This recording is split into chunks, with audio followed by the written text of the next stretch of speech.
الحمد لله رب العالمين والصلاة والسلام والتحية والإكرام على أشرف الأنبياء والمرسلين وعلى آله الطيبين الطاهرين المعصومين ولعنة الله على أعدائهم أجمعين. أما بعد فقد قال الله تبارك وتعالى: يا أيها الذين آمنوا اتقوا الله وكونوا مع الصادقين. صلوات.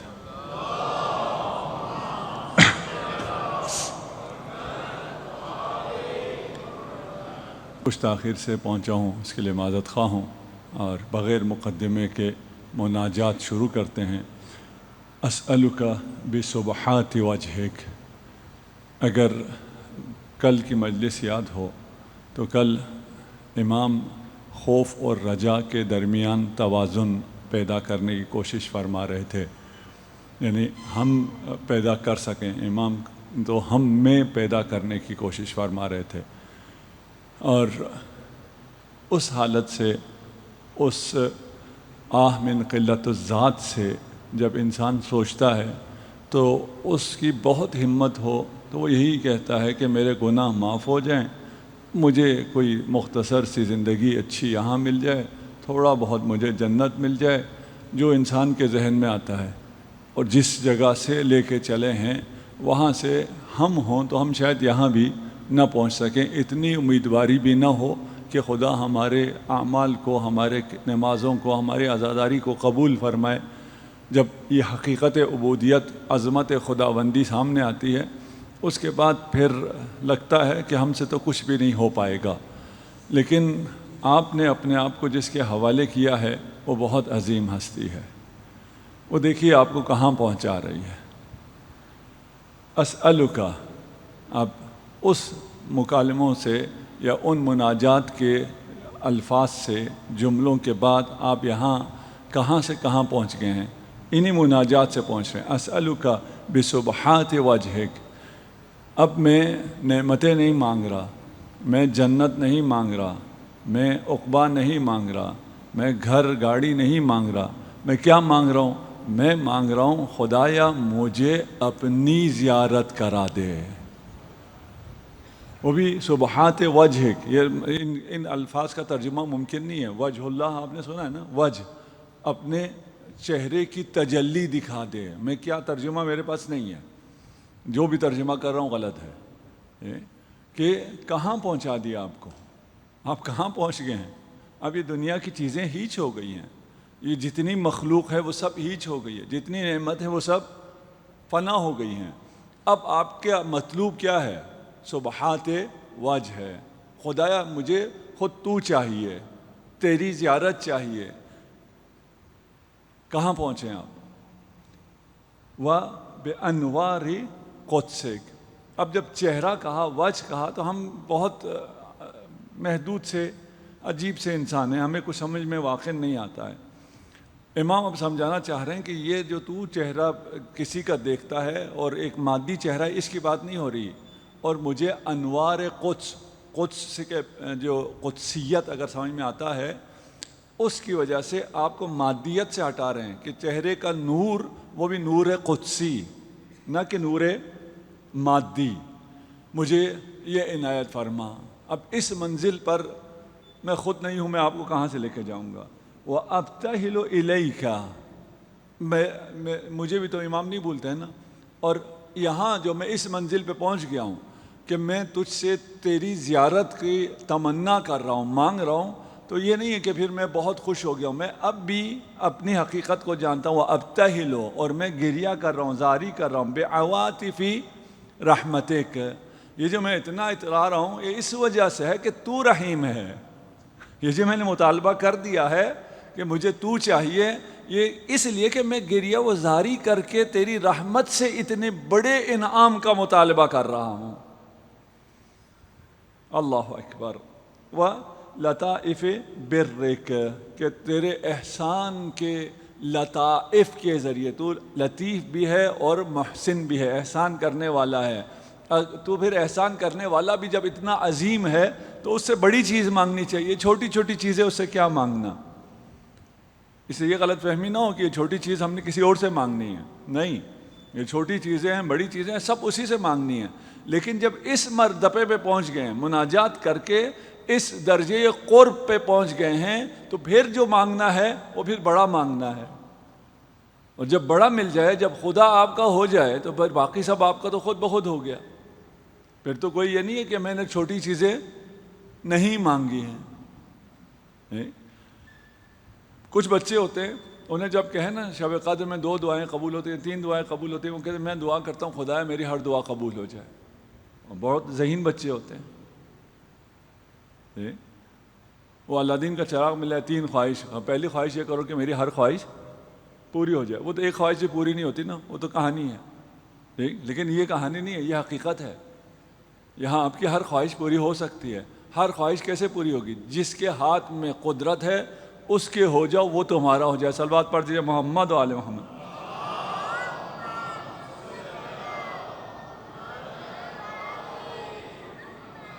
اب یہ وجہ اللہ اور خدا کے چہرے کی زیارت، اور یہ پھر ایک مسئلہ ہے اور دقیق مسئلہ ہے۔ ہم امام حسین امیر المومنین سے کسی نے پوچھا کہ کیا آپ نے اپنے رب کو دیکھا ہے؟ امیر نے کیا فرمایا؟ میں ایسے رب کی عبادت نہیں کرتا جسے میں نے دیکھا نہ ہو۔ لیکن دیکھا اس آنکھ سے نہیں، وجہ اللہ سے مراد پھر کوئی چہرہ نہیں ہے کہ کہیں کہ یہ چہرہ۔ کسی کلاس میں کہتے ہیں ایک بچے ڈرائنگ کر رہا تھا، اس سے پوچھا ٹیچر نے کیا ڈرائنگ کرو؟ کہ میں خدا کو بنا رہا ہوں۔ کہا خدا کو آج تک کسی نے دیکھا نہیں ہے۔ کہنے لگا تھوڑی دیر بعد دیکھ لو گے، میں بنا جو رہا ہوں۔ یہ وجہ کی بات نہیں کر رہے۔ یریدون وجہ اللہ، یہ جو وجہ اللہ کو چاہتے ہیں، یہ اس کا کیا مطلب ہے؟ یا الا ابتغاء وجہ ربہ الاعلی، اس کا کیا مطلب ہے؟ یہ دوسری آیت مال کے بارے میں۔ آپ جو مال خرچ کرتے ہیں وہ کیوں خرچ کرتے ہیں؟ نہ آپ ثواب کے لیے، نہ جنت کے لیے، نہ لوگوں کی داد کے لیے، نہ شہرت کے لیے، کچھ بھی نہیں۔ کس لیے؟ صرف ابتغاء وجہ ربہ الاعلی، رب اعلیٰ کی خوشی کے لیے، اس کے وجہ کے لیے۔ اگر کوئی اس حوالے سے وجہ اللہ کے لیے، تقرب الہی کے لیے مال خرچ کرتا ہے، تو کون زیادہ قریب ہوگا؟ آج آپ کو الحاج محمد بہبہانی کی طرف سے نظر ملے گی، نیاز ملے گی، خدا ان کے حاجات کو پورا فرمائے۔ یہ اس پہ یہ دیکھا جائے گا کتنی دیگیں ہیں اور کتنا خرچ ہوا ہے؟ نہیں۔ شاید ابھی میں آ رہا تھا، کچھ اور ایک برادر اور بھی نیاز بنا رہے تھے۔ کیا بنا رہے تھے میں نے نہیں دیکھا، میں دیر ہو گئی تھی، جلدی میں آ رہا تھا۔ جس کا اخلاص زیادہ ہوگا اس کو زیادہ مرتبہ ملے گا۔ ایسا نہیں ہے کہ جس کا مال زیادہ ہوگا، جس نے جو چیز بر وقت خرچ کی ہوگی۔ ایک شخص نے وصیت کی کہ یہ میرا باغ ہے اور اس باغ کے سارے کھجور میرے بعد رسول خدا محمد مصطفیٰ صلی اللہ علیہ وسلم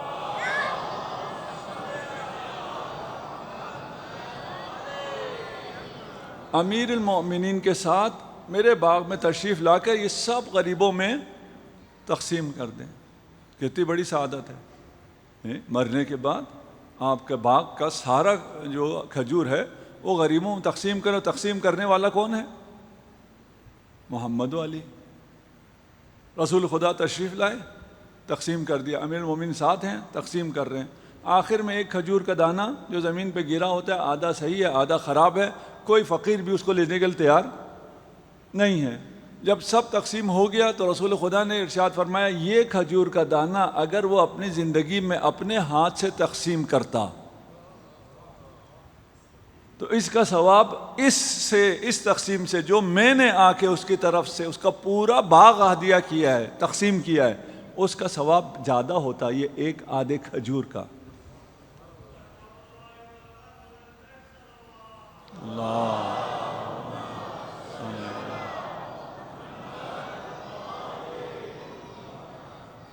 ہمارے ہاں تو اس کا بھی رواج نہیں ہے۔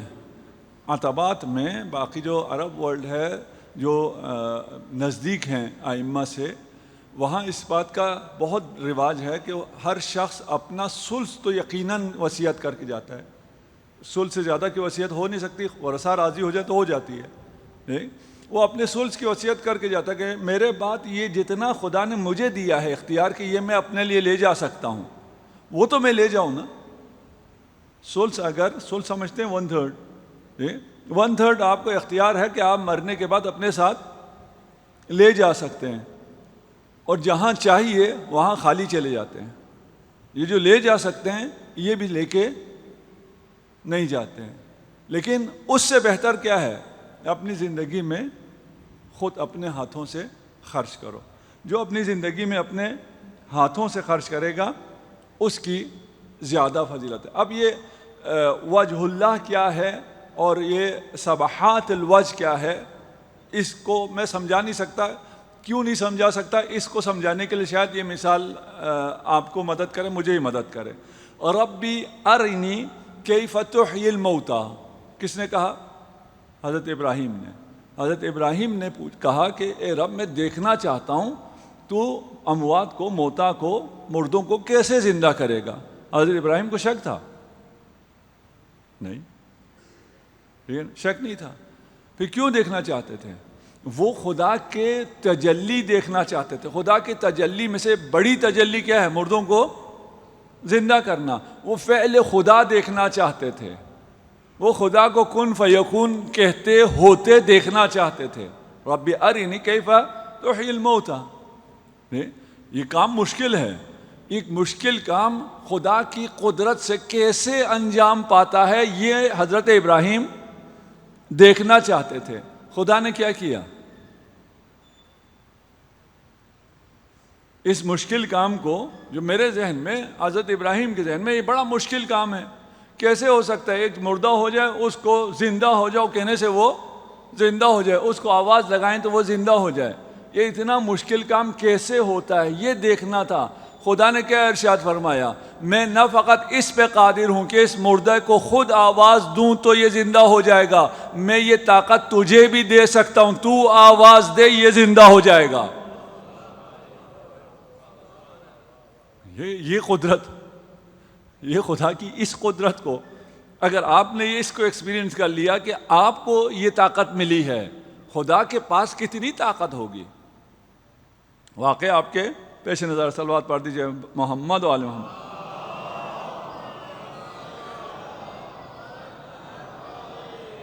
سبغات الوجہ اللہ کا کیا مطلب ہے؟ میں اس اعتراف کے ساتھ کہ میں نہ سمجھا سکتا ہوں نہ سمجھ سکتا ہوں، کوشش کر رہے ہیں ہم لوگ مل کے کہ کچھ تو سمجھے نا امام کیا فرما رہے ہیں. اس کا مطلب ہے صرف تیرے لیے. سبغات وجہ اللہ یعنی صرف اور صرف تیرے لیے. آپ جس کو چاہتے ہیں آپ اسے دیکھنا چاہتے ہیں. کیوں دیکھنا چاہتے ہیں؟ صرف دیکھنے کے لیے. اس کو دیکھ کے مزہ آتا ہے. والدین بیٹھے اپنے بچے کو کیوں دیکھنا چاہتے ہیں؟ کیوں کال پہ بات کرنا چاہتے ہیں؟ بس بات ہو جائے مزہ آتا ہے، نظر آ جائے مزہ آتا ہے. کچھ اور کرنا ہے، کچھ پیسے لینے ہیں اس سے نہیں، اس کو دینے نہیں، نہ اس کو ضرورت ہے نہ آپ کو ضرورت ہے. ٹھیک، بس نظر آ جائے. اور اگر کوئی آپ کو تحفہ لا کے دیتے، اگر آپ کو پھول کا ایک گلدستہ لا کے دیتے یا ایک پھول کی شاخ ہی لا کے دے دے، کیا قیمت کیا ہے؟ یہ وقی آپ کا 1000-1500 میں مل جاتا ہے. ایسی پھول آپ کو اپنے چمن سے مل جاتا ہے، شاید 100 روپے بھی اس کی قیمت نہ ہو. لیکن جسے آپ وہ دیتے ہیں اگر وہ آپ کو چاہتا ہے، آپ اسے چاہتے ہیں، تو وہ پھول پھر کاغذ کتابوں میں محفوظ بھی کیا جاتا ہے. اس کی قیمت کتنی ہوتی ہے؟ اس جیسا پھول 1000 روپے میں ملتا ہے، 100 روپے میں ملتا ہے، لیکن وہ پھول جو آپ کو آپ کے محبوب نے دیا، آپ کتنے میں دیں گے؟ دیں گے ہی نہیں. وہ پرائس لیس ہو جاتا ہے. کیوں؟ اس لیے کہ یہ پھول صرف میرے لیے تھا. اس کی قیمت صرف اس لیے زیادہ ہو گئی کہ یہ صرف میرے لیے تھا، مجھے دیا گیا ہے. اگر آپ اپنے کسی عمل کو پرائس لیس کرنا چاہتے ہیں تو اس عمل کو صرف اللہ کے لیے کرو. آپ کے عمل کی قیمت بہت زیادہ ہو جائے گی. شاید پتہ نہیں ہم کہیں پہنچے یا نہیں پہنچے. ان تحقق ظنی بما اؤملہ. اب یہاں سے کیا ہو رہا ہے؟ آپ کو اپنی حقیقت، ایک بیلنس شخصیت دلانے کے بعد آپ کے شخصیت میں توازن لانے کے بعد، خوف اور رجا میں توازن، آپ کی شخصیت میں توازن ہے، آپ کے سوچنے کے انداز میں توازن ہے. وہ توازن لانے کے بعد آپ کو اس معراج پہ پہنچا دیا کہ آپ وجہ اللہ کے علاوہ کسی چیز پہ راضی نہیں ہو رہے. پھر ہو سکتا ہے خدا کہے کہ تو اپنی آرزو دیکھ اور اپنے اعمال دیکھ، اپنی حیثیت دیکھ اور اپنے آرزو کی بلندی دیکھ. اس کا کیا حل ہے؟ اس کا حل کیا ہے؟ اسی سے دعا کرو، خدایا میرا جو حسن ظن ہے تیرے بارے میں کہ تو اپنا دیدار مجھے کرا دے گا، اس حسن ظن کی لاج رکھ لے.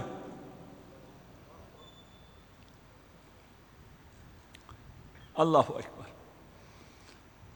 من جزیل اکرامک. ابھی بھی نہیں ہوا. کیوں میں تیرے حسن ظن کی کہ میں تجھے دیدار کرا دوں گا. دیدار سمجھ لیں، ہاں یہ مادی دیدار نہیں کہہ رہے، فزیکل باتیں نہیں کر رہے. میں آسان کرنے کے لیے وہ سبقات وجہک کو دیدار کا ترجمہ کر رہا ہوں. یہ بتا رہا ہوں آپ کو ترجمہ غلط ہے. نہ اردو میں نہ عربی میں اتنی وسعت ہے ہی نہیں کہ اللہ کی چیزوں کو ہمارے سامنے بیان کیا جا سکے. میں نے کہا یہ انشاءاللہ ہم سمجھتے ہی نہیں ہیں. علم خدا یہ غلط ہے. ہم سمجھتے ہیں جس طرح ہم عالم ہیں ویسے خدا عالم ہے. یہ علم خدا ہمارے علم کی طرح نہیں ہے. سب کچھ غلط ہے. لیکن اس کے لیے جو وہاں پہنچے، اب یہ جو کہہ رہا کہ میں نے جو حسن ظن رکھا، میں نے یہ توقع رکھی ہے نا، اس توقع ہی کو پورا کر لے. من جزیل اکرامک و جمیل انعامک. اس لیے کہ تو کریم ہے، تو بہت خوبصورت انعام دینے والا ہے. نہ کہ میں مستحق ہوں. تو بڑا انعام دینے والا ہے تو تجھ سے بڑا مانگوں گا نا. نہ کہ میں مستحق ہوں، میں مستحق نہیں ہوں.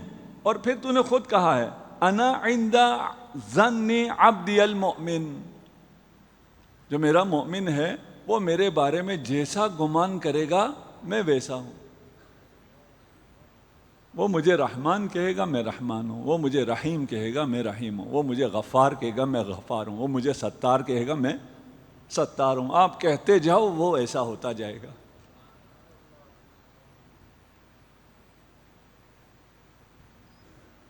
کیا رب پایا ہے آپ نے، اور کیا امام ملا ہے آپ کو. پھر کیا مانگ رہے ہیں؟ فی القربہ منک والزلفى لدیک. اب کیا چاہیے؟ اب دیدار مل گیا، اب تیرے پاس سے جانا نہیں ہے، اب تقرب چاہیے، اب قربت چاہیے. اب جانے والا میں نہیں ہوں. یعنی کہ ایک دفعہ دیکھ لیا پھر اب اگلے سال آئیں گے محرم میں، نہیں. اب میں جانے والا نہیں ہوں. ایک دفعہ مجھے فرش اعضا مل گئی، مجھے حسین مل گیا، حسین اب میں جانے والا نہیں ہوں. مجھے قربت چاہیے. لیکن مسئلہ یہ کہ یہ قربت کہتے کسے ہیں؟ قربتاً اللہ کرتے ہیں نا کام ہم. میں شروع کے ایک آدھ مجلس میں شاید کوئی اشارہ کیا ہو، مجھے یاد نہیں ہے. یہ تمام چیزیں ایک حقیقت تک پہنچا رہی ہیں، کیونکہ ایک حقیقت تک پہنچاتی ہیں، یعنی ایک رب تک آپ کو پہنچا دیتی ہیں، ایک کمال مطلق تک آپ کو پہنچاتی ہیں. تو یہ ساری باتیں مشابہ چل رہی ہیں، یہ سب آپ کو مدد کریں گی. مقصد ایک ہی ہے، آپ کو خدا تک پہنچانا ہے، اور خدا تک پہنچا کے آپ کو خدا کا قرب دلانا ہے، آپ کو دنیا و آخرت کی ہر نعمت دلانی ہے. فی القربہ منک والزلفى لدیک. اب یہ زلفا کسے کہتے ہیں؟ قرب کو کہتے ہیں، تقرب کو کہتے ہیں. یہ ہے کیا؟ یہ وہ ہے جو مشرکین بھی مانتے ہیں. وما نعبدهم الا لیقربونا الی اللہ زلفا. ہم یہ جو بتوں کی پوجا کرتے ہیں یہ تقرب الی اللہ کے لیے کرتے ہیں. اب ان کے کانسیپٹ غلط ہے کہ یہ بت اللہ کی بیٹیاں ہیں، کیونکہ یہ اللہ کی بیٹیاں، ان کے ساتھ ہم اچھا کریں گے تو یہ ہمیں اللہ کے نزدیک کریں گے. وہ بھی اللہ، ہاں کوئی بھگوان یا فلان نہیں، اللہ ہی کو مانتے تھے یہ مشرکین. اور مشرکین آج کل کے بہت سے مسلمین سے زیادہ اللہ کو مانتے تھے. وہ یہ کام اللہ سے کا تقرب حاصل کرنے کرتے تھے. غلط تھا ان کے، وہ نہیں کہہ رہا کہ بات صحیح ہے، غلط تھا. لیکن ہم میں سے بہت سے مسلمان جن کا اللہ کا تقرب ان کا مسئلہ ہی نہیں ہے، ان کی زندگی میں کہیں بھی یہ نہیں ہے کہ مجھے اس کام سے اللہ کا تقرب حاصل ہو جائے. نہیں، بالکل بھی ان کا یہ مسئلہ ہی نہیں ہے. ان سے تو یہ مشرکین اچھے ہیں. آج کل جو ہمارے معاشرے میں شرک اور غلو پھیل رہا ہے، وہ شرک اور غلو مشرکین کے دور میں بھی نہیں تھا۔ آج کل جو اللہ کی اہانت کر کے شرک کیا جا رہا ہے، اس دور میں کوئی مشرک ایسا نہیں تھا۔ تمام مشرک اللہ کا احترام کرتے تھے اور ان بتوں کے ذریعے اللہ تک پہنچنا چاہتے تھے۔ یہ تقرب کا مفہوم میں بتانا چاہ رہا ہوں کہ مشرکین کے ہاں بھی تقرب کا مفہوم تھا، لیکن کیونکہ صحیح نہیں تھا اس لیے بتوں کے ذریعے پہنچنا چاہتے تھے۔ چلے ہمارے ہاں تقرب کا کیا مفہوم ہے؟ کچھ لوگ یہ کہتے ہیں کہ تقرب کا مطلب یہ ہے کہ آپ کمال حاصل کرو۔ جب آپ کمال حاصل کرو گے تو جتنا آپ کمال حاصل کرو گے اتنا آپ کمال مطلق سے قریب ہو جاؤ گے۔ بھئی آپ نے خدا سے قریب ہونا ہے، وہ کمال مطلق ہے۔ اس کمال مطلق سے قریب ہونے کے لیے آپ کو بھی کوئی کمالات حاصل کرنے پڑیں گے۔ آپ اپنے بساط کے مطابق اگر کوئی کمالات حاصل کریں گے تو اس کمال مطلق سے جتنا قریب ہوتے جائیں گے اتنا تقرب بڑھتا جائے گا۔ اس لیے آپ نماز قربتاً اللہ پڑھتے ہیں تاکہ آپ کا اخلاص بڑھ جائے، آپ کی عبودیت بڑھ جائے، آپ میں احسان کرتے ہیں، لوگوں کو کھلاتے ہیں تاکہ آپ کا احسان کا جو صفت ہے اس میں تکامل حاصل ہو جائے۔ لیکن یہ صحیح ہے یا صحیح نہیں ہے؟ یہ صحیح نہیں ہے۔ کیوں؟ اس لیے کہ اس کا کمال اور میرا کمال، میں جو کمال حاصل کروں وہ اور جو وہ کمال مطلق ہے، اس میں کوئی مقایسہ ہے کہ میں کمال کے اس اسٹیج تک پہنچ گیا ہوں، اس کے بعد میں خدا سے اتنا قریب ہو گیا ہوں؟ میں پہنچا پا رہا ہوں؟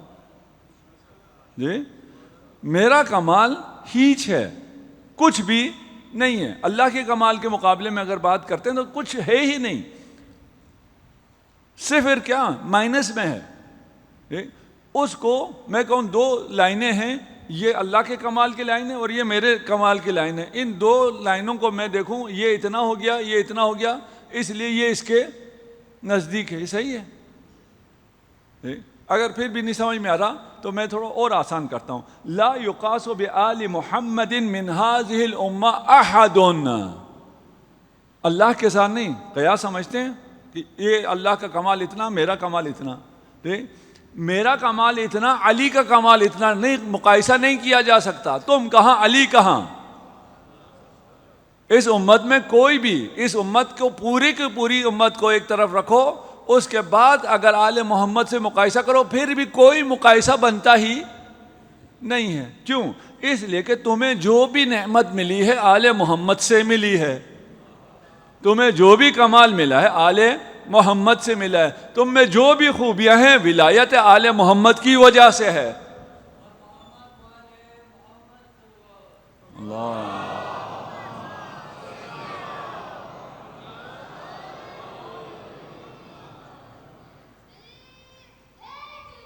یا اللہ۔ بس یہ معنی صحیح نہیں ہے کہ ہم میں کوئی کمال ہے اور وہ کمال ہم جتنا جتنا کمال حاصل کرتے جائیں گے اتنا اتنا ہم اہل بیت سے قریب ہوتے جائیں گے۔ نہیں بھائی، تم کہاں، اہل بیت کہاں؟ جب اہل بیت سے ہمارا کوئی مقایسہ نہیں ہے، ہمارے سے پوری امت کا، تو ہم ایک فرد کا خدا سے کیا مقایسہ ہے، خدا سے کیا قیاس ہے کہ ہم کمال میں خدا سے نزدیک ہونا شروع ہو جائیں؟ یہ معنی صحیح نہیں۔ اور بھی معنی ہیں جو صحیح نہیں ہے، ہم آ جاتے ہیں، ہمارے پاس وقت بھی کم رہ گیا ہے۔ پھر معنی کیا ہے؟ خدا کے قرب کا مطلب قرب مکانی بھی نہیں ہے۔ قرب مکانی سمجھتے ہیں نا، کہ مکان کے اعتبار سے ابھی آپ مجھ سے قریب ہیں، آپ مجھ سے دور ہیں، یہ مکان کے اعتبار سے دور نزدیک ہیں۔ خدا تو ہر جگہ ہے، خدا ہر جگہ ہے، اور خدا کوئی مادی وجود نہیں ہے کہ اس جگہ ہو اور اس جگہ نہ ہو۔ یہ مکان کے لحاظ سے کوئی قرب اور بعد نہیں ہے۔ کمال کے لحاظ سے تو وہ ایسا ہے جو پہنچا جا سکتا ہی نہیں ہے۔ پھر کس اعتبار سے ہے؟ اس اعتبار سے ہے کہ میں اگر اسے بات کرنا چاہوں تو وہ میرے قریب ہو اور میں مناجات بھی کر لوں تو وہ سن لے۔ قرب کا مطلب یہ ہے کہ میں اپنے آپ کو یہ اجازت دوں کہ میں اللہ سے بات کرنا چاہوں تو اللہ سے بات کر سکوں۔ ایک گھر میں دو چار اولاد ہوتی ہے، ان 4 اولاد میں سے ایک باپ کے نزدیک ہوتا ہے. کیا مطلب ہوتا ہے نزدیک ہونے کا؟ اس کا کمرہ باپ کے کمرے کے نزدیک ہوتا ہے؟ نہیں. نزدیک کا مطلب یہ ہے کہ جو بات اس نے کہنی ہے وہ یہ کہہ سکتا ہے، جو منوانی ہے یہ منوا سکتا ہے. تو اللہ سے تقرب کا مطلب یہ ہے کہ جو اللہ سے منوانا چاہو منوا لو. منوا سکتے ہیں ہم. اس نے خود کہا ہے ادعونی استجب لکم، مانگو مجھ سے، منوا لو مجھے جو منوانا ہے. جو مانگو گے میں دوں گا. سچا وعدہ ہے یا نہیں؟ سچا وعدہ ہے. تو ہم مانگتے ہیں تو ملتا ہے. ہم مانگتے ہیں ملتا ہے. جی سب کچھ سب کچھ. یہ ایک خوش نصیب بیٹھے، باقی ہماری اتنی دعائیں ہیں وہ پوری نہیں ہوتی. حقیقت تو یہ ہے نا، یہ نا. ابھی ہم اس کے علاوہ بات کر رہے ہیں بھائی یہ ادعونی استجب لکم، یقیناً ایسا ہے، صحیح ہے، لیکن پریکٹیکلی اگر دیکھیں تو پھر دعائیں قبول نہیں ہوتی. اب ہمارے پاس آ جائیں، میں اتنے سالوں سے دعا کر رہا ہوں فلان، ہم آپ کو پھر بہت سی چیزیں نکال دیں گے. تم دعا کرتے ہوئے اخلاص نہیں ہیں، تم دعا کرتے ہوئے پتہ نہیں مال حلال کھایا، حرام کھایا، کیا کیا، ہم بہت سی چیزیں نکال لیں گے. ہیں بھی ہاں، یعنی کہ ایسا نہیں ہے، ایسا ہے کہ کچھ چیزیں ایسی ہیں جو دعا کو قبول ہونے سے روکتی ہیں. لیکن یہاں جو خدا کہہ رہا ہے ادعونی استجب لکم، اس میں کوئی قید، کوئی شرط نہیں ہے کہ نیک لوگ آئیں گے دعا کریں گے تو میں مانوں گا. نہیں، جو بھی آ جائے، جو بھی جب بھی دعا کرے میں اس کی دعا قبول کروں گا. ابھی وقت کم رہ گیا، میں اس کو کھولوں گا نہیں، اس کو ہم نے بیان کیا ہوا ہے پہلے. اس کا مطلب یہ ہے کہ تم جو بھی مانگو گے، جب مانگو گے میں اسے سن لوں گا. خدا کا سننا جواب ہے. آپ اپنی درخواست دینا چاہتے ہیں، اگر کسی جج کو دینا چاہتے ہیں، کسی چیف جسٹس کو دینا چاہتے ہیں، کسی صدر کو دینا چاہتے ہیں، بے شک اس نے پورٹل بنایا وہ اس تک پہنچتا ہے؟ نہیں پہنچتا. آپ کو لاکھوں جتن کرنے پڑتے ہیں تب جا کے صرف وہ پہنچ جاتا ہے. اس تک پہنچنے کے بعد وہ پڑھتا ہے؟ خود نہیں پڑھتا، سٹاف رکھا ہوا ہے. خدا کی بارگاہ تک آپ جب جو کہیں وہ اسی وقت پہنچ جاتا ہے. بات پہنچ گئی، اب اس کے پاس دینے کے لیے ہے نہیں. اس نے جو بجٹ بنایا اس میں وہ آئے گا یا نہیں آئے گا؟ آپ کی جو ڈیمانڈ ہے اس کے پاس ہے. دینے سے کم ہو جائے گا؟ کم بھی نہیں ہوگا. وہ کریم نہیں ہے؟ کریم بھی ہے. سخی نہیں ہے؟ سخی بھی ہے. پھر کیسے ہو سکتا ہے آپ کے بعد اس تک پہنچے، اس کے پاس ہو، وہ کریم بھی ہو، وہ سخی بھی ہو، اور وہ آپ کو نہ دے؟ ہو سکتا ہے؟ نہیں ہو سکتا. پھر اگر ایسا ہے تو پریکٹیکلی جو ہم دیکھتے ہیں وہ کیا ہے؟ کبھی جو مانگ رہے ہوتے ہو، ایک بچہ رو رہا ہے، یہ بچہ مثلا روئے کہ مجھے بھوک لگ رہی ہے چاکلیٹ دو. ماں کو پتہ چل جائے کہ اسے بھوک لگ رہی ہے، وہ چاکلیٹ کی جگہ اسے دودھ دے دیتی ہے، جو اس کے لیے فائدہ مند بھی ہے. بھوک کی وجہ سے اس نے پی بھی لیا، اس وقت تو پی کے سو گیا، صبح اٹھتے ساتھ پھر بھی روئے گا میں نے چاکلیٹ مانگا تھا نہیں دیا.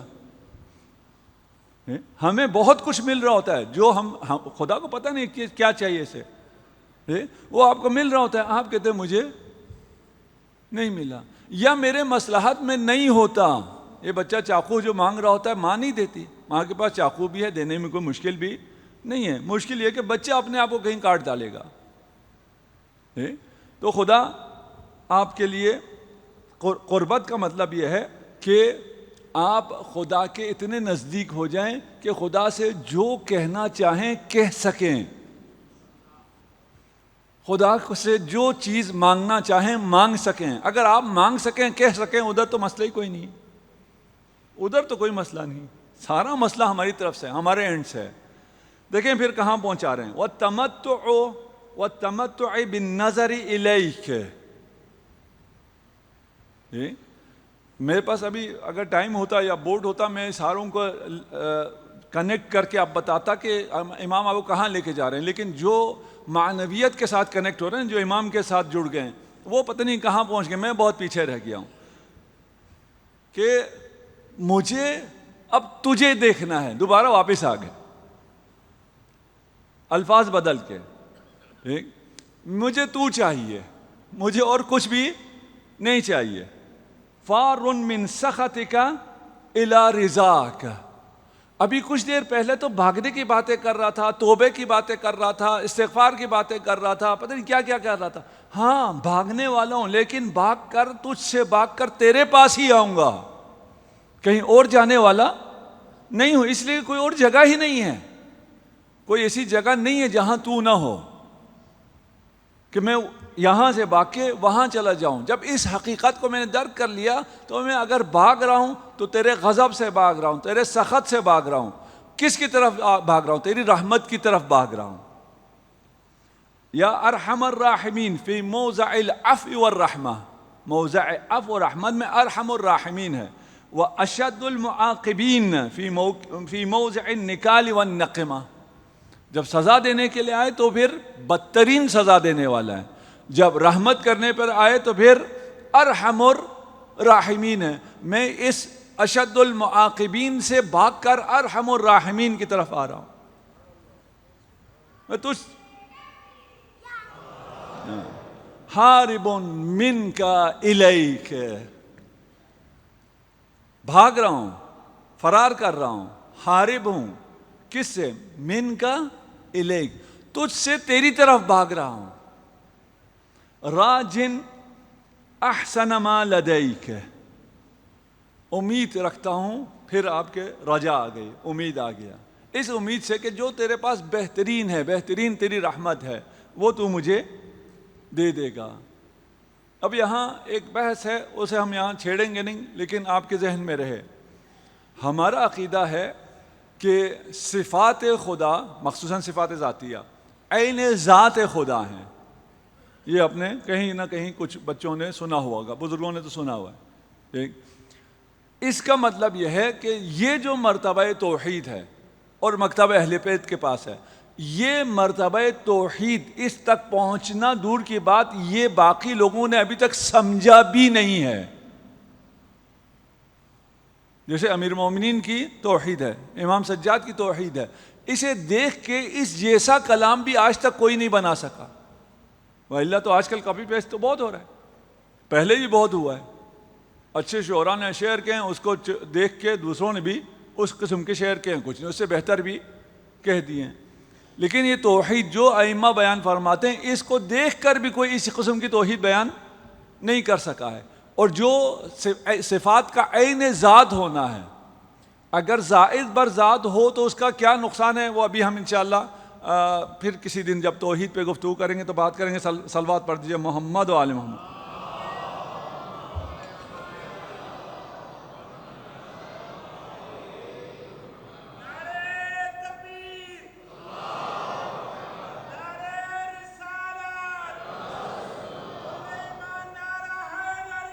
یا علی.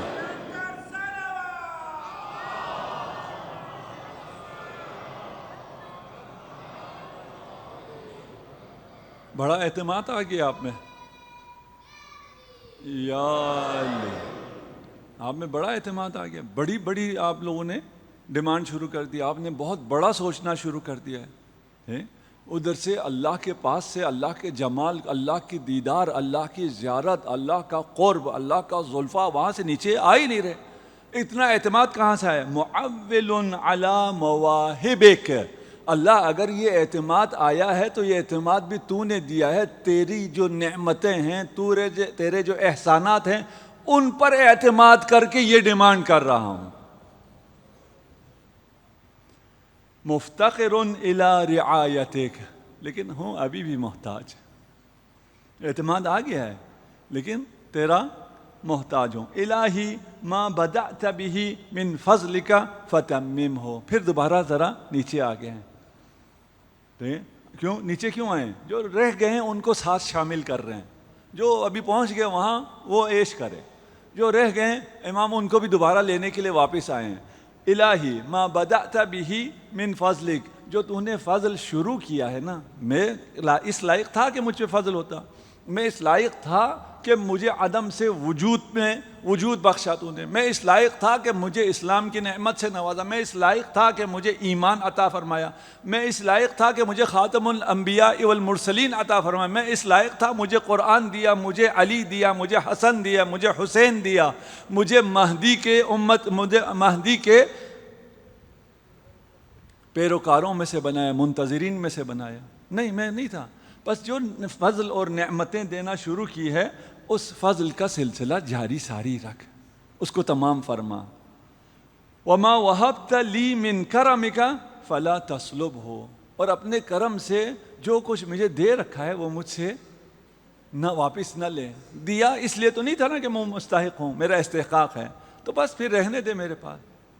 وما سترتہ علی بحلمک فلا تہتکہ، میری دوسری جگہوں پر بھی ہے کہ میری جو برائیاں ہیں وہ اتنی ہیں کہ اگر زمین کو پتہ چل جائے تو میں دس جاؤں، آسمان کو پتہ چل جائے تو آسمان میرے اوپر خراب ہو جائے، لیکن تجھے پتہ ہے، تو نے پھر بھی مجھے اپنا بندہ رکھا ہوا ہے، تو نے سب سے ان گناہوں کو اور ان خرابیوں کو پوشیدہ رکھا ہوا ہے۔ میرے اسی جلد کے نیچے جو چیزیں ہیں، یہ اگر خون نکل آئے تو ابھی سب اس سے پاک کریں اور بھاگیں، اسی ہاتھ کو لوگ چومتے بھی ہیں۔ کیوں؟ یہ جو نجاست ہے اندر، اس کے اوپر تو نے پردہ ڈالا ہوا ہے، اور وہ بھی کیا خوبصورت پردہ ڈالا ہوا ہے۔ یہ جو پردہ تو نے ڈالا ہوا ہے، اس پردے کو اپنے حلم سے قائم رکھ۔ وما علمتہ من قبیح فعلی فاغفرہ، اور میرے جو گناہ تجھے معلوم ہیں اور کسی کو تو نہیں بتایا، صرف تو جانتا ہے، تو معاف بھی کر دے۔ اب دیکھیں، آپ ناز کرنے پہ آ گئے، اللہ سے اتنے قریب ہو گئے نا، اب آپ ناز کرنا شروع کر دیا آپ نے کہ صرف تجھے پتہ ہے میں برا ہوں، تو نے کسی اور کو نہیں بتایا، تو نے پردہ پوشی کر لی، تو اب تھوڑا سا اور ناز کرنے کا مجھے حق ہے، اس کو معاف بھی کر دے، میرے نام عمل سے اسے مٹا دے۔ الہی استشفعت بک الیک، میں طلب شفاعت کرتا ہوں تجھ سے کہ تو تیرے اپنے لیے میرا شفیع بن جا۔ اللہ شفیع بن رہا ہے، اللہ کو آپ شفیع بنا رہے ہیں، کس کے لیے؟ آپ اہل بیت کو شفیع بناتے ہیں کہ میری سفارش اللہ سے کریں، ابھی آپ اللہ کو شفیع بنا رہے ہیں کہ میری سفارش آپ اپنے آپ سے کریں۔ بہت ناز شروع ہو گیا نا، یہ تو میں نے اور کسی کی سفارش کیا لانی ہے، میں آپ کو ہی اپنا سفارشی بنا رہا ہوں۔ شفع جانتے کسے کہتے ہیں؟ ایک مائک یہ ہے، آواز صحیح نہیں آ رہی، شفاعت کرو، شفع کرو، ایک مائک اور لگا دو، آواز ٹھیک جائے گی، شفاعت اسے کہتے ہیں۔ اگر پہلا مائک آنا ہے تو یہ شفاعت نہیں ہے، یعنی پہلے کچھ ہونا چاہیے، اس کے ساتھ اگر اس کی بنا پر آپ کی آواز نہیں پہنچ رہی، اس کی بنا پر آپ کو جنت نہیں مل رہی، لیکن ہے آپ کے پاس، آپ اس پہ ایک چیز اور رکھ دیں گے، سفارش رکھیں گے تو آپ کو جاب مل جائے گی، آپ کو جنت مل جائے گی۔ جن کے پاس کچھ بھی نہیں ہے انہیں شفاعت ملے گی؟ انہیں شفاعت نہیں ملے گی۔ اور یہاں جو شفاعت آپ کہہ رہے ہیں کہ میں خدا کو ہی شفیع بنا رہا ہوں، باقی بھی اگر آپ محمد و آل محمد کے پاس جائیں گے شفاعت کے لیے، ان کو بھی خدا نے ہی شفیع بنایا ہے، وہ بھی اللہ ہی کی شفاعت ہے۔ اور شفاعت کا مطلب کیا ہے؟ شفاعت کا مطلب یہ ہے، مثلا فرض کیجئے آپ کسی کا، کیونکہ ہمارا پڑھانے سے تعلق ہے، آپ کسی کا ایگزام لے رہے ہیں اور وہ آپ چاہتے ہیں یہ کسی طرح پاس ہو جائے، ابھی تک جو میں نے 3 سوال پوچھے ہیں اس کی بنیاد پہ تو یہ فیل ہے، لیکن آپ چاہتے ہیں کہ کسی طرح پاس ہو جائے، آپ کیا کرتے ہیں؟ آپ چوتھا سوال بھی کرتے ہیں، وہ چوتھا سوال کیا ہے؟ شفاعت ہے، شاید اس کا جواب دے دے تو یہ پاس ہو جائے، وہ بھی نہیں دے سکا، آپ 5واں سوال کر لیتے ہیں۔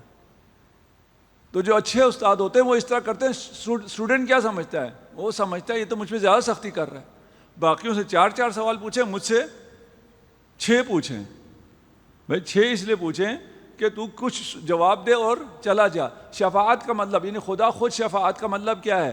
یہ اپنے عمل کے مطابق تو جنت نہیں جا سکتا، اگر یہ کچھ کرے کا کیا مطلب ہے؟ شفاعت طلب کرے، شفاعت کا اہل ہو، شفاعت طلب کرے تو میں اسے شفاعت دے دوں گا۔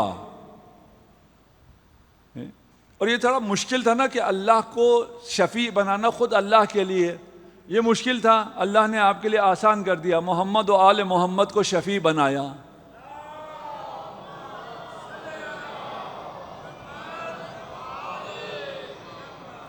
ہم ابھی مسجد الکوثر میں بیٹھے ہوئے ہیں۔ الکوثر جناب سیدہ کے ناموں میں سے ایک نام ہے، الکوثر صرف جناب سیدہ ہے، خیر کثیر صرف جناب سیدہ ہے، شافع محشر ہیں، محشر میں شفاعت کریں گی، اور کس طرح لے جائیں گی؟ چن چن کر اپنے شیعوں کو لے جائیں گی، لیکن ہمیں اس چناؤ میں آنا پڑے گا۔ اگر اس چناؤ میں آئیں گے تو ہم چنے جائیں گے۔ اور اہل بیت سے ہے، وقت آگے میں صرف ترجمہ پیش کر رہا ہوں کہ قیامت کے دن اتنا کر کے آؤ کہ ہم تمہیں پہچان لیں۔ یا اللہ، اتنا عمل کر کے آؤ کہ ہم تمہیں پہچان لیں۔ ہماری پہچان کیسے ہوگی؟ شناختی کارڈ تو وہاں نہیں چلے گا، ہم وہاں اپنے اعمال کی وجہ سے مجسم ہوئے ہوں گے۔ قبر میں ہے کہ کچھ جائیں گے تو ایک بہت خوبصورت جوان آئے گا، آ کے اس سے باتیں کرے گا، قبر کی وحشت دور ہو جائے گی، اس سے پوچھے گا تو کون ہے؟ کہے گا میں تیری نماز ہوں۔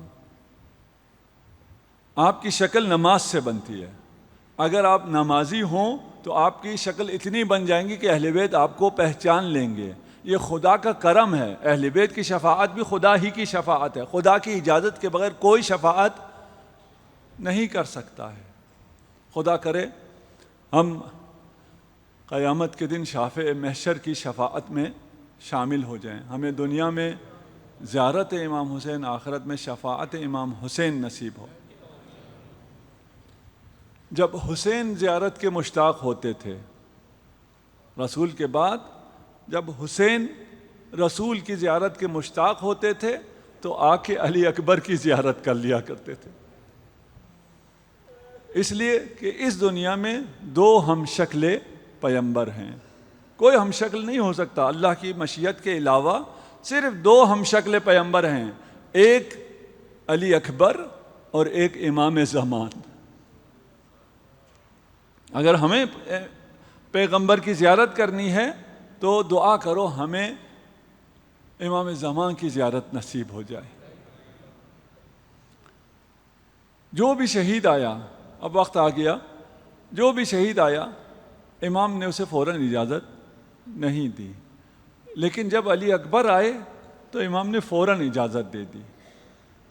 باپ ہے، وہ بھی مہربان باپ ہے، لیکن خدا پہ اور دین خدا پہ قربان کرنے کے لیے اکبر کو فوراً اجازت دی، ساتھ ہی کہا جس نے تمہیں پالا ہے اس سے بھی جا کے اجازت لے لو۔ علی اکبر خیموں میں جاتے ہیں، اور مقتل نے یہاں عجیب جملے لکھے ہیں کہ اس وداع کے اور اس کا جو احوال ہے وہ میں آپ کو نہیں سناتا، صرف اتنا ہے کہ خیمے کا پردہ بار بار ہٹتا تھا، علی اکبر باہر آتے تھے اور کوئی بیوی علی اکبر کو تھام کر پھر اندر لے جاتی تھی۔ آخر میں مقتل کے الفاظ یہ ہیں کہ علی اکبر یوں نکلے جیسے گھر سے کوئی جنازہ نکلتا ہے۔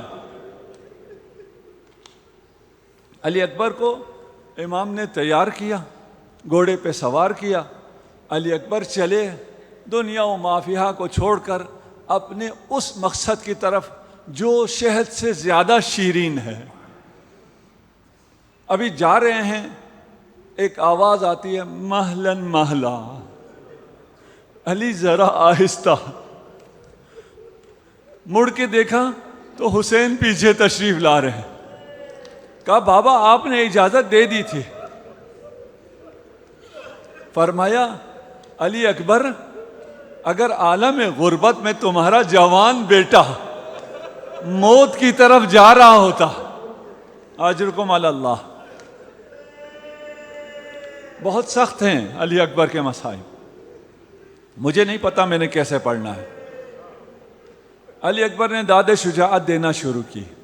کربلا کی تاریخ میں پہلی دفعہ ہوا ہے کہ امام کا جی چاہا کہ یہ جو گیا ہے شہادت سے پہلے ایک دفعہ واپس آ جائے اور ایک دفعہ اور میں علی اکبر کو نزدیک سے دیکھوں۔ لیلا سے کہا ماں کی دعا رد نہیں ہوتی.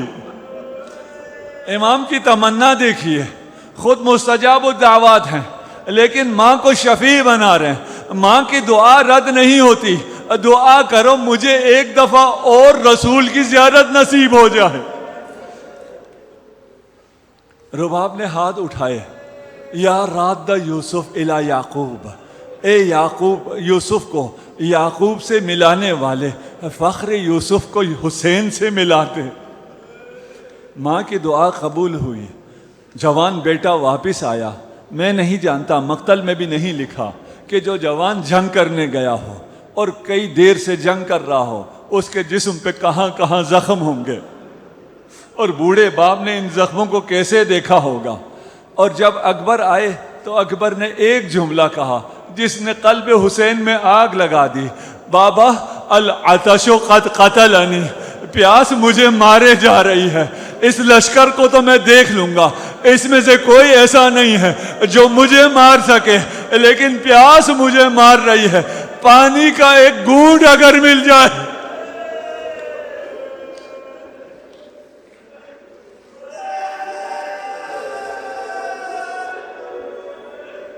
آخری خواہش دشمن کی بھی پوری کی جاتی ہے. جوان بیٹا آخری خواہش کر رہا ہے، وہ بھی آخری خواہش پانی کا ایک گھونٹ ہے. جب حسین پورا نہ کر سکے تو حسین نے ایک جملہ کہا، علی اکبر بنی اکبر ہاتھ لسانک، اپنی زبان دینا. علی اکبر نے اپنی زبان دی. اگلے ہی لمحے کہا، بابا آپ کی زبان پر میری زبان سے زیادہ کانٹے پڑے ہوئے ہیں. اجرکم علی اللہ.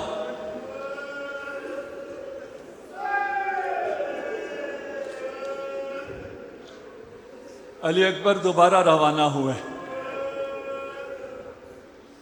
یہ روانگی بھی اتنی ہی سخت ہے، میں نہیں پڑھ رہا. وہ وقت بھی آیا جب ایک لائن کہتا ہے کہ میں جاؤں گا، میں اس پر وہی وار کروں گا جو حبشی نے حمزہ پہ کیا تھا. یہ دوسرا شخص اس سے کہتا ہے کہ یہ اکیلا جوان ہے، پیاسا ہے، زخمی ہو چکا ہے، کچھ دیر میں یوں ہی گر جائے گا، تو کیوں جائے گا، کیوں جا کے مارنا چاہتا ہے؟ کہتا ہے ایک تو اس کا نام علی ہے، دوسرا یہ حسین کا بیٹا ہے. یہ لائن گیا، اس نے پیچھے سے چھپ کے وار کیا. فرق علی اکبر شگافتہ ہوا. علی اکبر کو علی یاد آ گئے، آنکھوں سے خون نکلا، راستہ نہ دیکھ سکتے تھے. راہوار نے خیام کی طرف آنے کی بجائے لشکر اعداء کا رخ کیا. مقتل کے جملے ہیں، جب علی لشکر اعداء میں گر گیا، چاروں طرف سے انہوں نے گھیرا. اب علی اکبر زخمی ہے. فَقَطَعُوهُ بِسُيُوفِهِمْ إِرْبًا إِرْبًا. علی اکبر ابھی زندہ ہے. لعینوں نے اپنی تلوار سے علی اکبر کے ٹکڑے ٹکڑے کر دیے.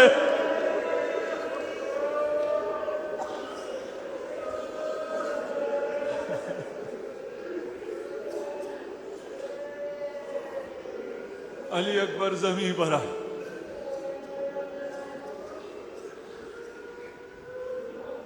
میرے گلے میں دم نہیں ہے، نہ جانے وہ قوت علی اکبر کے گلے میں کہاں سے آئی. اس پیاسے گلے سے یہ آواز کیسے نکلی. آخری بار بابا کو بلایا، السلام علیکہ یا ابتا. بابا جوان بیٹے کا آخری سلام قبول فرمائیں. وہ حسین جو عقاب کی مانند جاتا تھا اب کڑیل جوان کے لاشے پر جا رہا ہے. اب عقاب کی مانند نہیں جاتا، اب کہیں گرتا ہے، کہیں کھڑا ہوتا ہے، کبھی گھٹنوں کے بل چلتا ہے. بار بار زبان پہ علی ہے. بنی علی، قرۃ عینی علی، ثمرۃ فؤادی علی، میری جان علی، میری زندگی علی، میرا مان علی.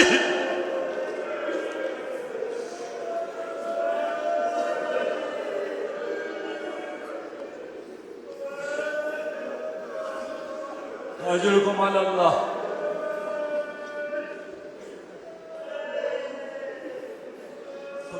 جوانوں کو سلامت رکھے. میں کیسے کہوں؟ امام حسین جیسے بھی پہنچے، جب علی اکبر کے ساراہنے پہنچے، باقی جتنے بھی شہید تھے، ہر شہید نے وقت آخر امام سے کوئی نہ کوئی مطالبہ کیا ہے، کوئی نہ کوئی چیز مانگی ہے. کسی نے کہا ہے اپنا چہرہ میرے چہرے پر رکھ دیں، کسی نے کہا میں آخری زیارت کرنا چاہتا ہوں، کسی نے پوچھا میں نے وفا پوری کر دی، کسی نے کہا آنکھ صاف کریں. لیکن علی اکبر کچھ کہہ نہیں رہا، علی اکبر کچھ چھپا رہا ہے. جب پوچھا حسین نے علی اکبر کیا چھپا رہے ہو؟ ہاتھ سینے پہ رکھا ہے، اب بوڑھا باپ ہے دیکھ نہ پائے گا.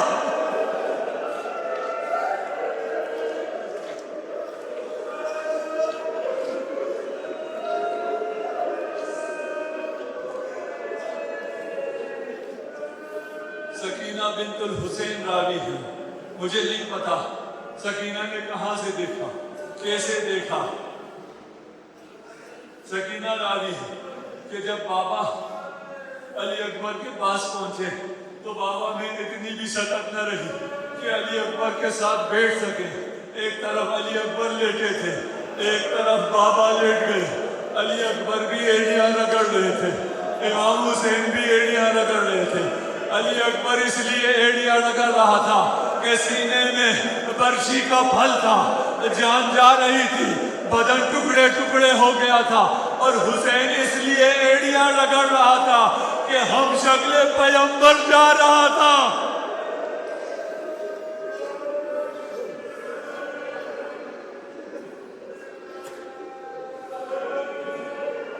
سکینہ کہتی ہے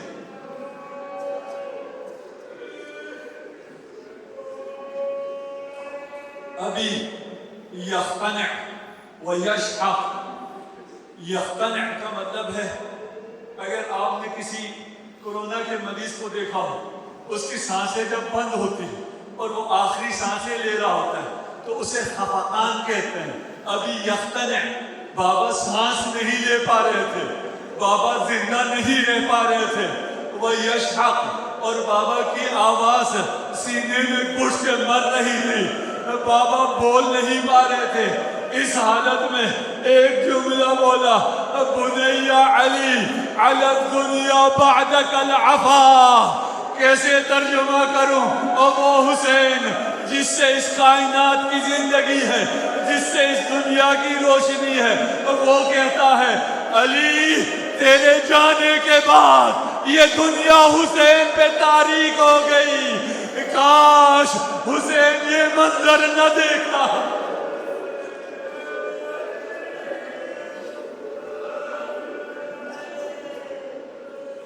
حسین کا امام وقت کا موت کی تمنا کرنا یہ کہیں بھی نہیں پایا جاتا. یہ وقت ایسا ہے جب زینب نے دل زینبیہ سے دیکھا کہ علی اکبر تو شہید ہو رہے ہیں، حسین بھی بچ نہیں رہے. یہ پہلی مرتبہ ہے جب زینب نے خیمہ چھوڑا ہے. میں آپ سے سوال کرتا ہوں، مخصوصاً اپنی بہنوں سے، اپنی ماؤں سے سوال کرتا ہوں جو اب آیا پہن کے آئی ہے، جن کی چادریں ہیں، ان سے میں سوال کرتا ہوں آپ کربلا گئے ہوں گے، کہاں ہے ملت زینبیہ، کہاں ہے مقام علی اکبر؟ تقریباً 1 کلومیٹر کا راستہ ہے. آپ 1 کلومیٹر چھوڑ دیجئے، یہاں سے سمجھیے مسجد کے انتہا تک جانا ہے. جب حسین گئے، حسین سوار تھے، حسین کے ہاتھ میں تلوار تھی، حسین کا روب تھا، ذوالفقار کا روب تھا. لیکن مجھے ذرا سمجھاؤ، جب زینب خیمے سے نکلی ہے، جب نامحرموں کا مجمع ہے، زینب کیسے گئی؟ نہ جانے کتنی دفعہ گری.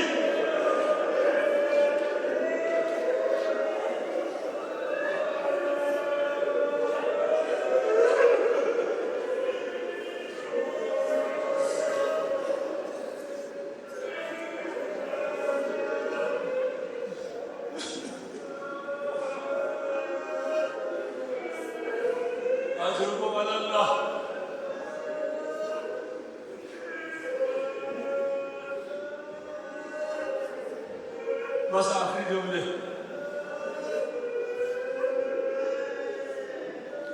جب زینب آ رہی تھی تو فکر بھائی کی تھی. واہ اخا بھیا اپنا خیال کیجیے، وقت کے امام اپنا خیال کیجیے، امام صبر کیجیے. لیکن جب زینب نزدیک پہنچی، جب علی اکبر کی حالت دیکھی کہ علی اکبر کے ٹکڑے ٹکڑے ہو گئے ہیں، بھائی کا غم بھول گئی. آپ اپنا اخا اپنے آپ کو علی اکبر پر گرا دیا. بوڑھا باپ ایسا لاش نہیں دیکھ سکتا. جب حسین نے دیکھا زینب آ گئی ہے، اکبر کا غم بھول گئے. فرمایا زینب تجھ سے بہتر کون جانے کہ میں اکبر کو کتنا چاہتا تھا، اکبر میرے لیے کتنا عزیز تھا. لیکن زینب تیری چادر تیرا پردہ مجھے اکبر سے زیادہ عزیز ہے. زینب واپس چلی جا. زینب کو واپس پہنچایا. پھر جب اکبر کی لاش اٹھانے کو آئے، اب لاش اٹھانے کے لیے نہ قاسم ہے نہ عباس ہے، کوئی مدد کے لیے نہیں ہے. بوڑھے باپ سے لاشا بھی نہیں اٹھتا. مقتل میں پہلی بار اور آخری بار ہوا. خیمے کی طرف رخ کر کے فرمایا بنی ہاشم کے بچوں حسین کی مدد کو. بوڑھا باپ جوان کا لاشا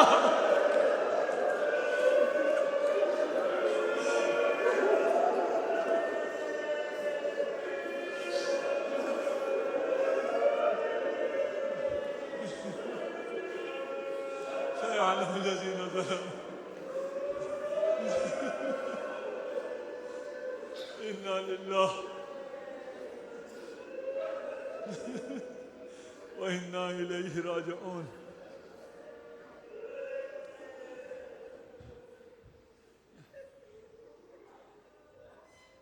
ماتم حسین